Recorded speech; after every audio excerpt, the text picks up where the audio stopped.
Hermanos, os exhortamos a que no recibáis en vano la gracia de Dios, porque Él dice, te oí en tiempo oportuno y te ayudé en el día de la salvación.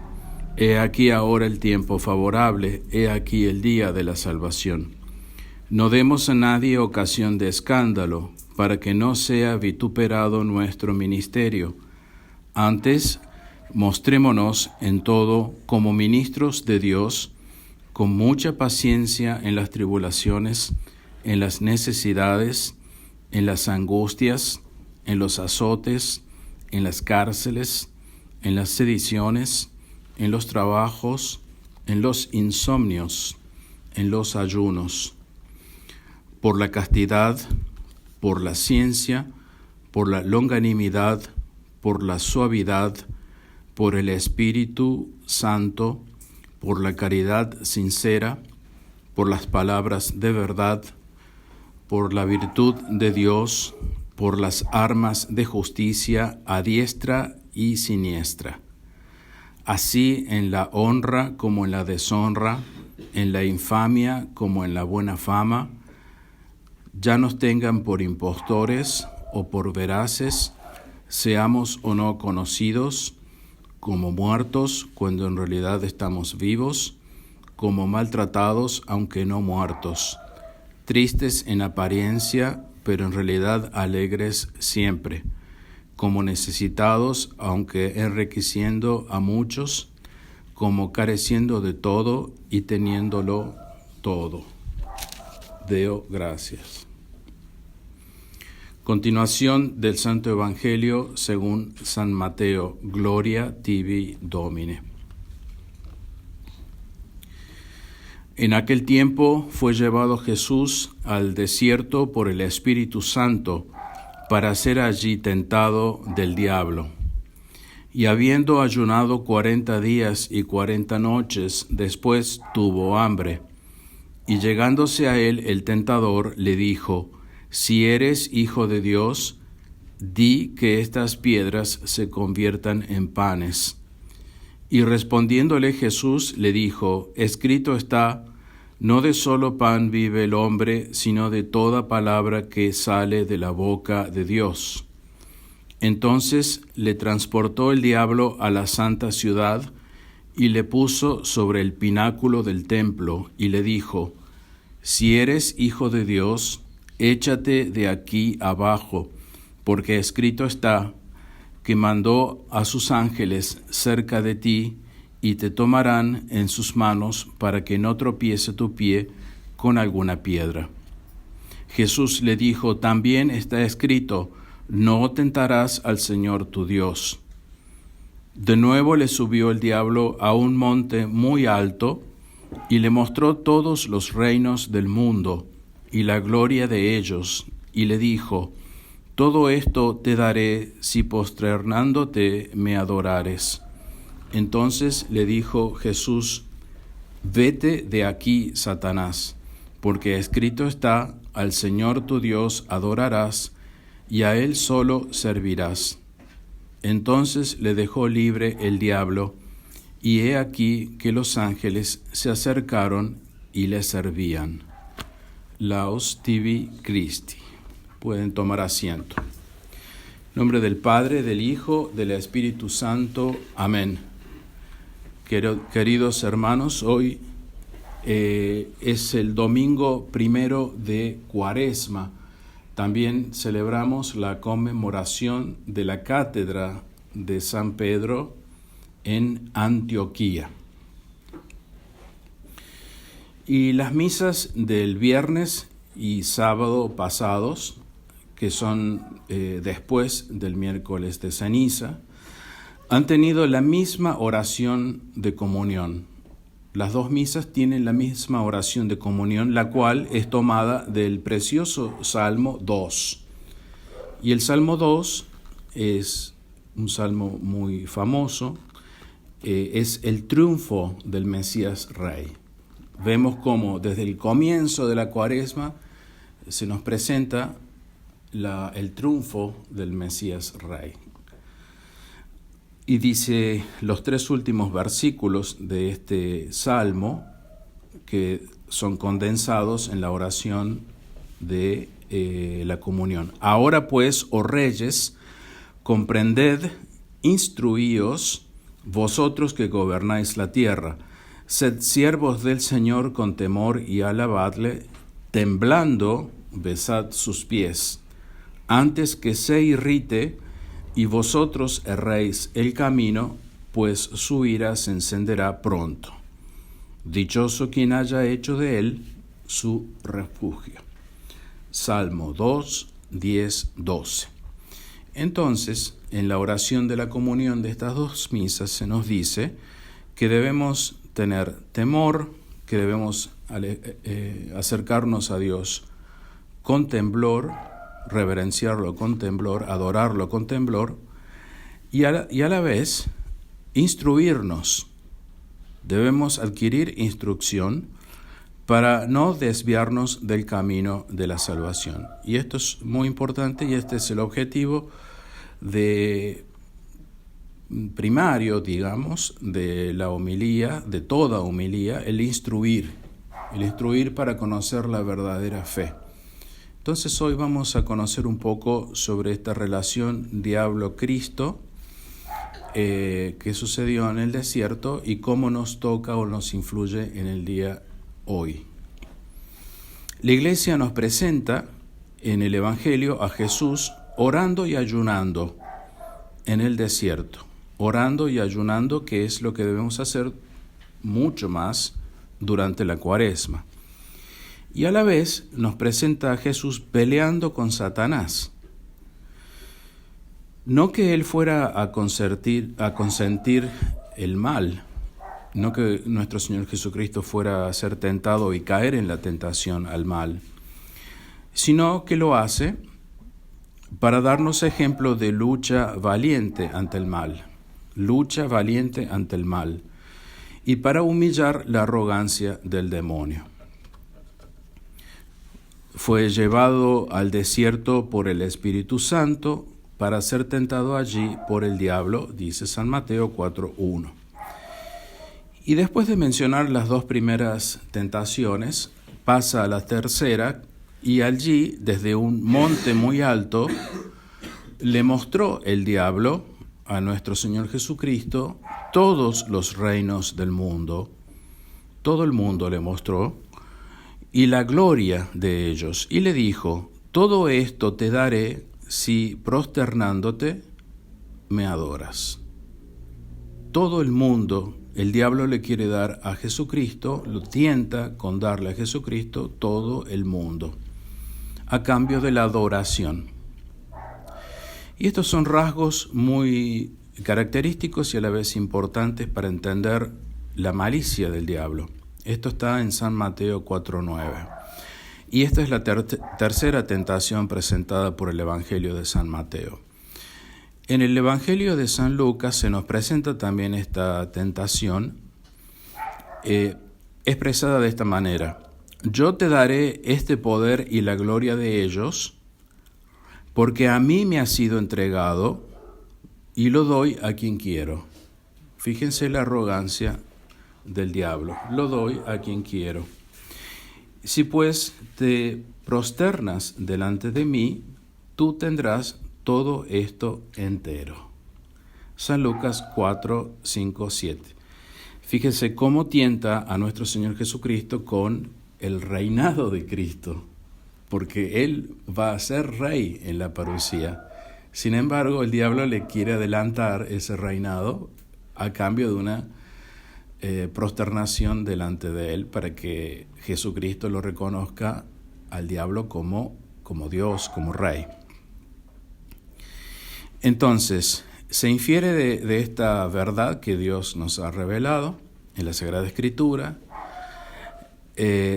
la permisión dada al diablo por Dios de tener poder y gloria sobre el mundo entero. Eso lo tiene todavía, hasta este momento lo tiene, y es por permisión de Dios. Y por eso podemos decir que todavía Jesucristo no reina de manera plena, porque el que tiene el poder sobre el mundo y la gloria del mundo es el diablo. Pero el dogma de la parusía nos alivia diciéndonos que se le acabará. Como Él tiene poder y gloria sobre el mundo, podemos preguntarnos, ¿por qué los católicos nos va mal en el mundo? Evidentemente, porque Él, el demonio, tiene poder y gloria sobre el mundo. ¿Por qué la iglesia tiene tanto que padecer y ser humillada? Porque el demonio tiene poder y gloria sobre el mundo. Y es la característica más perniciosa del diablo, su propósito de ser rey y Dios del universo, y para siempre. Quiere desplazar a Dios para siempre, pero sabemos que no será así. Mientras tanto, en el desierto, busca a Cristo, porque lo considera, y en ese momento lo consideró como un vasallo. Quiso ganarse un vasallo en Cristo, y por eso lo tienta, ofreciéndole toda la gloria del mundo y el poder. Pero Cristo fue un vasallo que jamás se le sometió. Jamás fue vasallo de Satanás. Vete de aquí, Satanás, le contesta nuestro Señor, porque escrito está, al Señor tu Dios adorarás y a Él solo servirás. San Mateo 4:10. Bien, dentro de todo ese contexto, entonces, ¿qué pasa posteriormente? El diablo quiere ser rey, el diablo quiere ser Dios para siempre, sobre todo lo creado. Busca en Cristo un aliado, por así decir, un sujeto, un vasallo, pero no lo logra,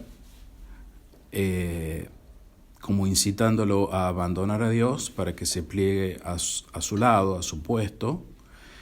Bien, llegados los últimos tiempos, después de la sangre vertida por nuestro Señor Jesucristo y la de su iglesia en esta lucha contra el enemigo avasallador, se juega su última carta. El anticristo, el súbdito que siempre el diablo buscó tener. No lo logró con Cristo, lo logra con el anticristo. Si su programa es ser adorado como Rey y Dios, es lo que más anhela el diablo, su enviado, el anticristo, revelará iguales tendencias, ser adorado como Rey y Dios, porque le servirá al diablo en este propósito, particularmente. El propósito entonces del anticristo es el de buscar ser adorado por todo el mundo como Rey y como Dios, para así lograr que esa adoración vaya al diablo. Luego el anticristo, en su aparición sobre la tierra, orientará toda su actividad hacia la propia entronización como rey y como Dios ungido por Satanás. Ahora bien, esto implicará un cambio de táctica de Satanás, porque ya no dominará al mundo entero a través de idolatrías específicas, ya vamos a ver a qué me refiero con esto, para distintos pueblos y regiones en el mundo, sino a través de una concentración de la idolatría en un solo personaje. El anticristo será el único ídolo que habrá en el mundo al final de los tiempos, pues concentrará en sí todas las idolatrías que hay hoy presente, para que por su mediación todos los pueblos de la tierra le sirvan al diablo. Entonces es bien clara la nueva táctica adoptada por el demonio en los últimos tiempos. Unificar todas las idolatrías en una única idolatría, la del anticristo. Así lo enseña San Ireneo en su magnífica obra Adversus Hereses. Este es el texto de San Ireneo que iremos desglosando. Y destierra el anticristo a los ídolos a fin de persuadir que es Dios, no sin alzarse por único ídolo que concentra en su persona la variedad del error disperso en los demás ídolos, para que cuantos adoran al diablo con multitud de abominaciones les sirvan mediante este único ídolo. Entonces se busca que haya un solo ídolo y que tenga todas las abominaciones del mundo. todas las abominaciones, de todas las idolatrías. Un solo ídolo con todas las abominaciones de todas las idolatrías.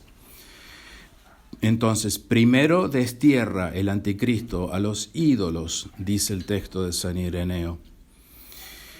Le presentará batalla entonces el anticristo cuando aparezca a todos los ídolos del mundo y los desterrará. Este destierro le hará figurar al anticristo como si fuera adversario de la idolatría, porque en realidad hará como una especie de favor a eliminar la idolatría dispersa por el mundo, pero en realidad será todo lo contrario. Cuando para lo poco que queda del catolicismo esto parezca una loable acción, que se destierre la idolatría, porque la Iglesia siempre buscó desterrar la idolatría, siempre estuvo peleando y luchando en contra de la idolatría en el mundo, en realidad este intento de desterrar la idolatría en el mundo de parte del anticristo será un vil engaño. Le interesa desterrar para adueñarse por entero de la idolatría, para ser único en el mundo digno de adoración.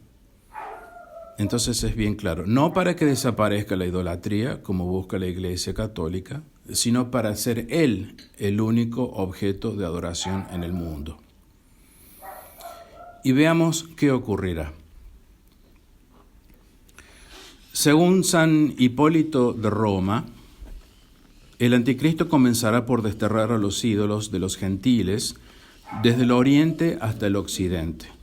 Y más tarde, precisa San Hipólito, el anticristo se ganará para sí también a la sinagoga, la cual le servirá como el último paso para hacerse entronizar como rey y Dios en el templo de Jerusalén a modo de Mesías. Este es el plan del anticristo. Entonces comienza con los ídolos de Oriente y va avanzando hacia el occidente. La siguiente información que voy a leer nos da una idea de la idolatría actual en el mundo, comenzando desde Oriente hacia Occidente. Entonces, el destierro de toda esta idolatría, de cada uno de estos ídolos particulares que hay en el mundo, desde Oriente hasta Occidente, va a ser algo realmente estrepitoso, sin lugar a dudas.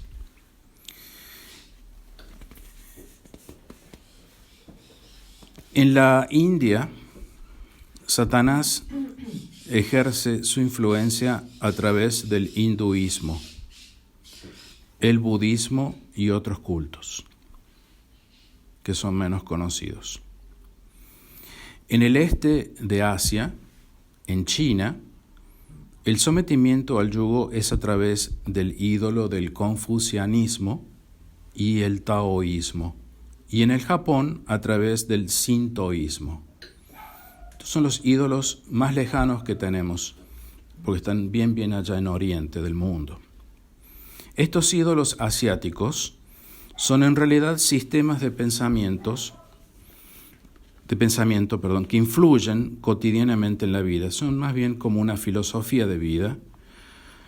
Influyen en la cultura y moral de estos pueblos. Entre otras cosas, creen en la reencarnación e idolatran la naturaleza.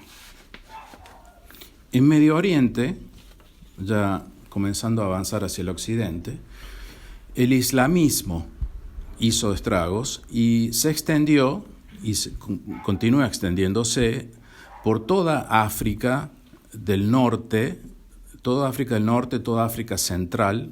Casi diría que 3/4 del continente africano está bajo los musulmanes. Y a grandes partes del Asia y hoy también a Europa. Bien es conocido el hecho de que mucha inmigración islámica en Europa y han ya tomado casi todo.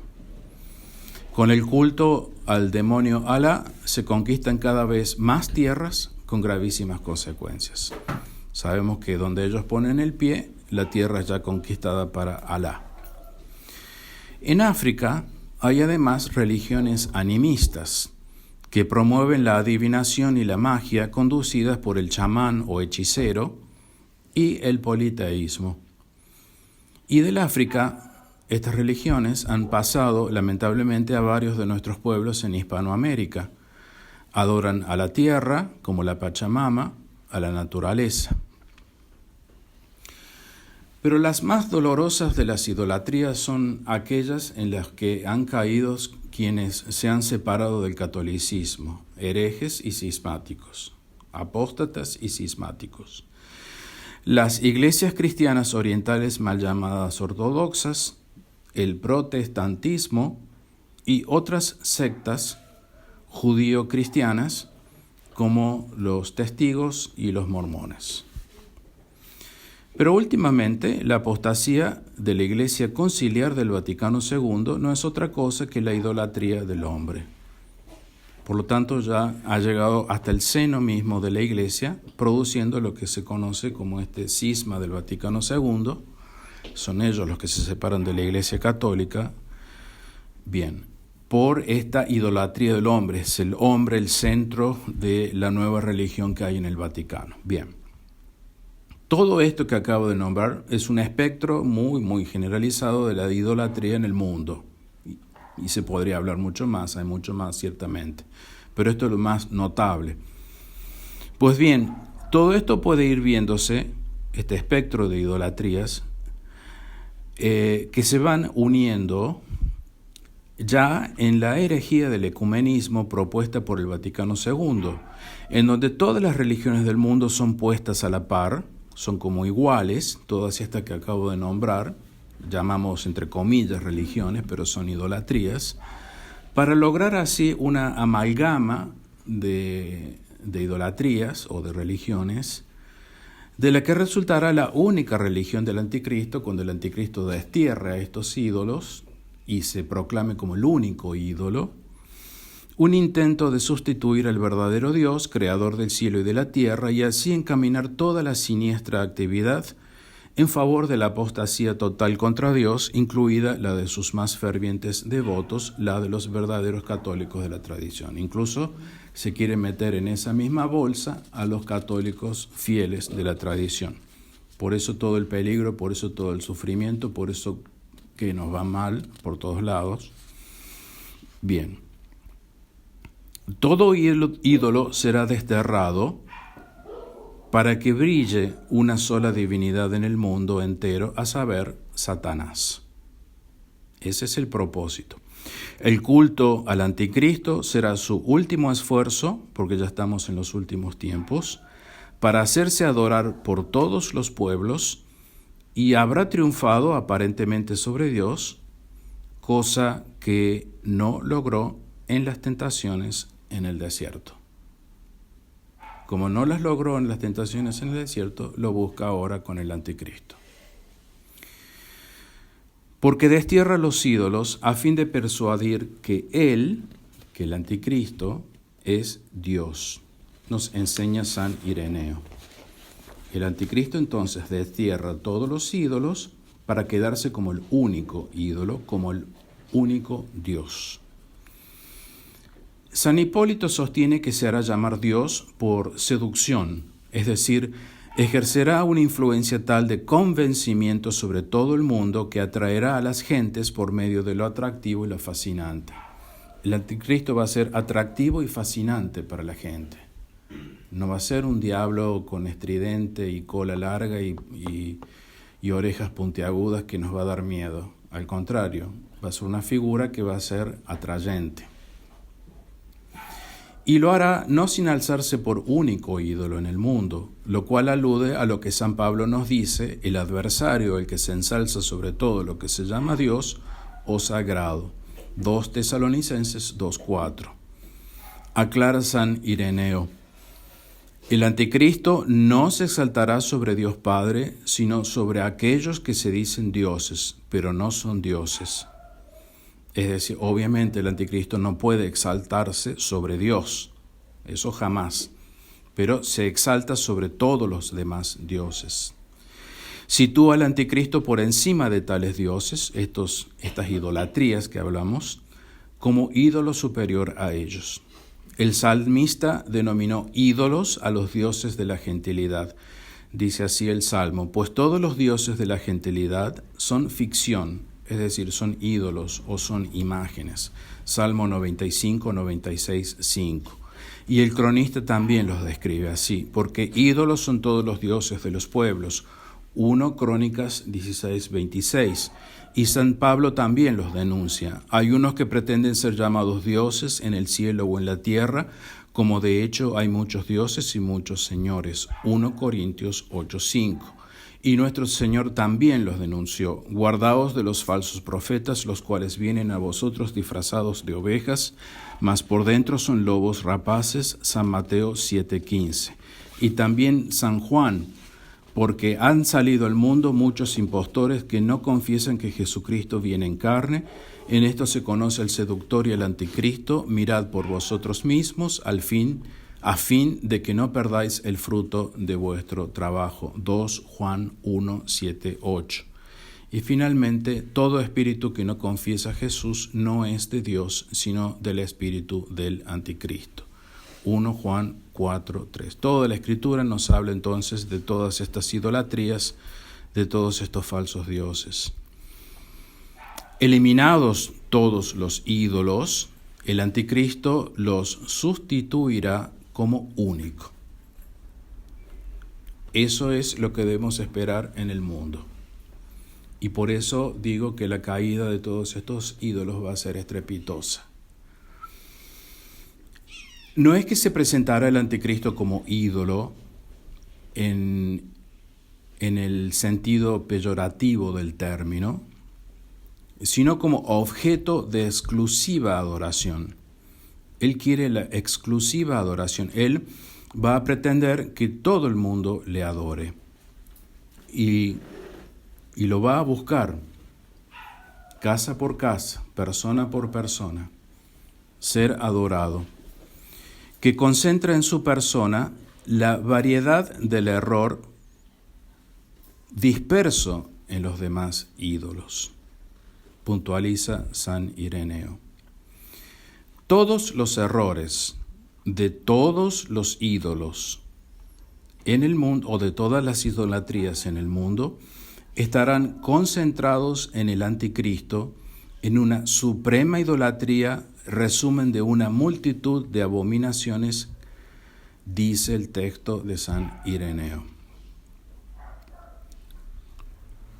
Con la expresión variedad del error, San Ireneo se refiere al error que proviene de la variedad de distintos pueblos o gentes. Cada pueblo tiene un error distinto, porque distintos pueblos tienen distintos ídolos. Eso lo podemos ver según yo he presentado esta información al principio de la homilía. Distintos pueblos tienen distintos ídolos, distintas idolatrías, distintos errores, porque el diablo, hasta la llegada del anticristo, ha influenciado e influye y continúa influenciando según la idiosincrasia de cada pueblo. No es el mismo el ídolo o el error en Asia, en China o en India que el de África. Bien. Obviamente, todos estos ídolos juntos constituyen una multitud de abominaciones que presentan múltiples formas o contenidos. Pero hay todavía un perfil ulterior por el que San Ireneo usa la palabra variedad de errores. Y es que la palabra varios, es el epíteto clásico latino de la serpiente, por las pintas de su piel. Las pintas de la piel de la serpiente se llaman en latín varios, o casualidad. Este epíteto sugiere la naturaleza variable o engañosa del animal, pura piel, brillante y cambiante, con capacidad de transformación que oculta a menudo un peligro mortal. Entonces, en la expresión de San Ireneo, nos está dando a entender que los errores y abominaciones corresponden a la variedad y tortuosidad de la inspiración de la antigua serpiente. Tal cual, es la antigua serpiente la que ha inspirado a estos distintos pueblos a tener distintos ídolos, distintos dioses, distintos errores, todos tortuosos. San Ireneo conoce semejante uso en la malicia viperina de los judíos, raza de víboras, como son llamados en el Evangelio, y de caminos tortuosos, como los de las serpientes. El diablo, serpiente antigua, es tan amigo de lo vario como de lo tortuoso.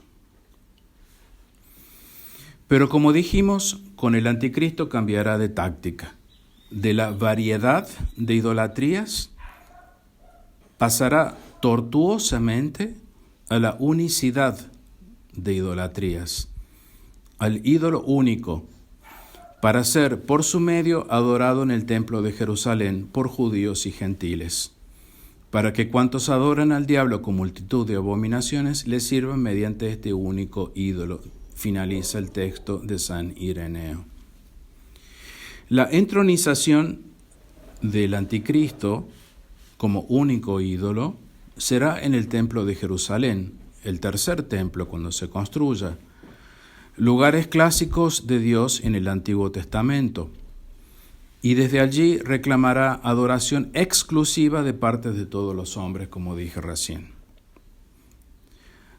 Reclamará adoración exclusiva de todos los hombres, y de los que más le interesa es de los católicos de la tradición.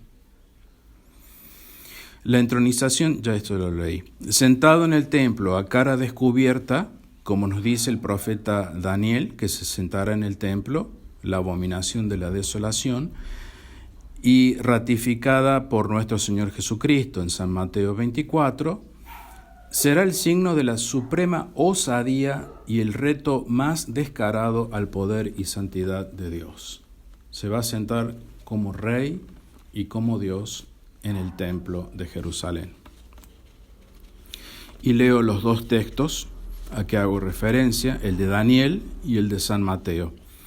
El de Daniel dice así: y él, el anticristo, confirmará el pacto con muchos durante una semana, y a la mitad de la semana hará cesar el sacrificio y la oblación, y sobre el santuario, es decir, el tercer templo de Jerusalén, vendrá una abominación desoladora hasta que la consumación decretada, es decir, la ira de Yahvé, se derrame sobre el devastador. Daniel 9:27.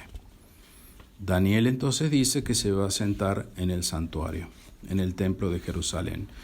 Y esto lo ratifica nuestro Señor en San Mateo: cuando veáis pues la abominación de la desolación predicha por el profeta Daniel instalada en el lugar santo, el que lee, entiéndalo, San Mateo 24:15, entonces el diablo habrá logrado lo que no logró con la variedad de la idolatría, su entronización en Jerusalén por medio de un culto único al anticristo para todo el mundo.